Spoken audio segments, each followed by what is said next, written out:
Department of Transportation Secretary Jaime Bautista says traditional jeepneys can continue plying their routes until 2028 on condition that they are roadworthy. Motoring Forum will discuss what this can possibly mean for the PUV Modernization Program. This year, drivers and operators of traditional jeepneys face more deadlines imposed by the Department of Transportation and its line agency, the Land Transportation Franchising and Regulatory Board. This time, a June 30, 2023 deadline was set for drivers and operators of traditional jeepneys to consolidate or join an existing cooperative or institution in order to continue operating. This is part of the government's efforts to implement the Public Utility Vehicle Modernization Program, or PUVMP, which transport groups feared meant the death of the traditional jeepneys. But following a strike staged by some transport groups, the government reset the deadline to December 31, 2023. Soon after, the transportation authorities began talking about modern PUVs with iconic jeepney design as being acceptable for inclusion in the PUVMP. Now, Transportation Secretary Jaime Bautista is saying traditional jeepneys may continue to operate until 2028 on the condition that they are deemed to be roadworthy. Bautista expedited on this by saying traditional jeepneys can be allowed to continue plying routes as long as their engines, brakes, and seats are to be found in good condition. Does this mean drivers and operators of traditional jeepneys no longer have to join cooperatives by the end of the year in order to continue operating?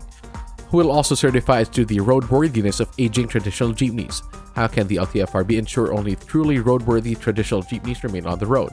The DOTR appears to be softening on the stance to implement through the letter Department Order No. 2017-011, or the Omnibus Guidelines on the Planning and Identification of Public Road Transportation Services and Franchise Issuance, or the Omnibus Franchising Guidelines. The OFG was formulated to raise the level of local public transport to global standards, making it safe, reliable, convenient, and environmentally stable, which meant removing aging, smoke-belching PUVs.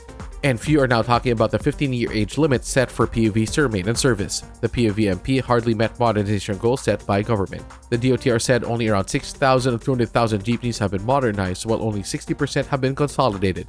With the DOTR talking about essentially extending the operating life of traditional jeepneys, there is less urgency for drivers and operators to acquire modern PUVs.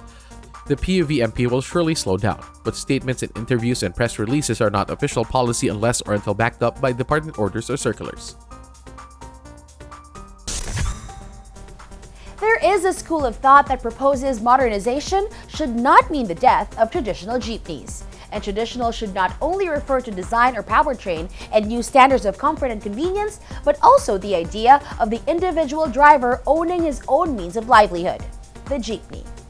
That's our Motoring Forum this week, courtesy of Suzuki Philippines.